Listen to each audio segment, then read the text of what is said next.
La réussite d'hier ne garantit pas la réussite de demain.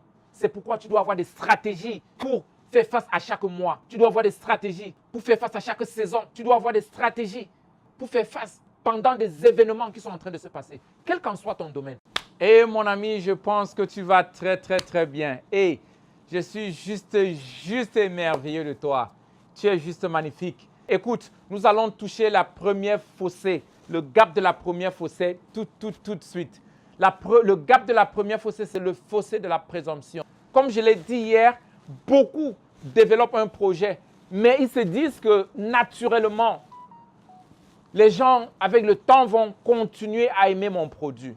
Les gens avec le temps vont continuer à aimer mes services. Les gens avec le temps vont continuer juste à consommer la même chose parce qu'ils ont aimé. Écoute, ce que les gens ont aimé hier, aujourd'hui, ils n'aimeront pas la même chose de la même façon qu'aujourd'hui. Le monde grandit, le monde change. Les clients mettent beaucoup plus de demandes chaque jour. C'est pourquoi beaucoup de marques sont tellement engagées dans la transformation, la renouvelation.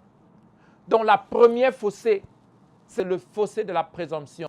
Dans ton entreprise, dans tes affaires, dans ta vie personnelle, le changement, l'amélioration n'est pas automatique. Ce n'est pas quelque chose que les gens vont juste comprendre. Certains entrepreneurs se disent, non mais attends, les gens vont me comprendre.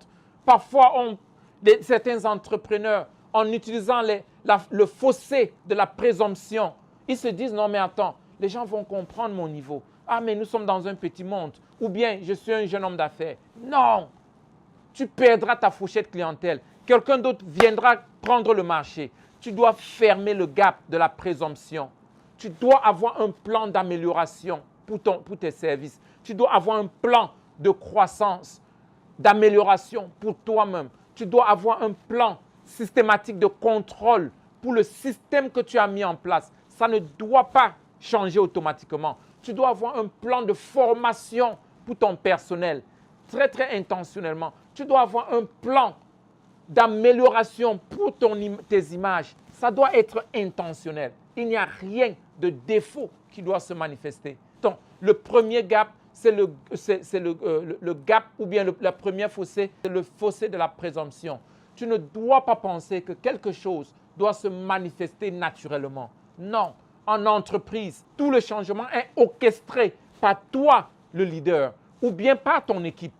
Mais ça doit être tellement intentionnel. Il n'y a rien qui peut changer si toi, tu ne changes pas. Il n'y a rien qui peut s'améliorer dans ta boîte si toi, tu n'améliores pas la situation. Je vais prendre un exemple. Par exemple, des sociétés. Peut-être un exemple très faible. Peut-être tu as un produit dont les gens ont l'habitude de se plaindre par rapport à la façon dont le produit est. Peut-être quand les gens affichent le produit, le résultat qu'ils attendent, ils ne reçoivent pas cela à 80%, à 100%. Peut-être c'est jusque 50%. Et puis tu te dis, non mais attends, les gens vont comprendre avec le temps. Non, en entreprise, ce n'est pas ça. Tu dois être intentionnel, tu dois corriger et améliorer ce qu'il faut améliorer d'une façon intentionnelle. Rien n'est automatique dans l'entrepreneuriat. Que ce soit dans ton côté publicitaire, il n'y a pas de choses qui peuvent se manifester d'une façon automatique ou qui vont s'améliorer avec le temps. Tout ce que tu fais doit être intentionnel. Et la réussite d'hier ne garantit pas la réussite de demain.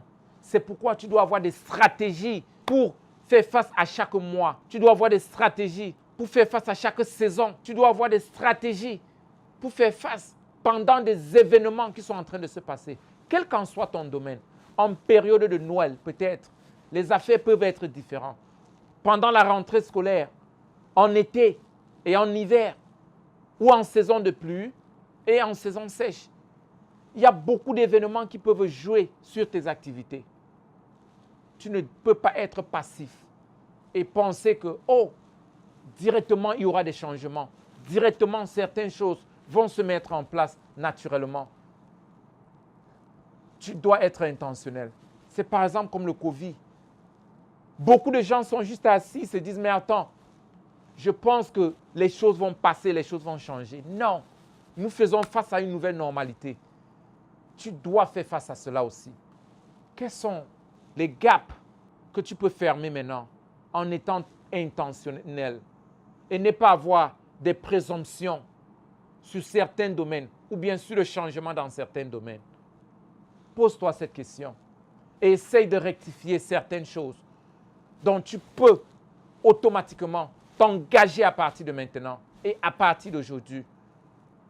Faire un plan pour travailler dessus et non laisser juste que le temps réponde à cela.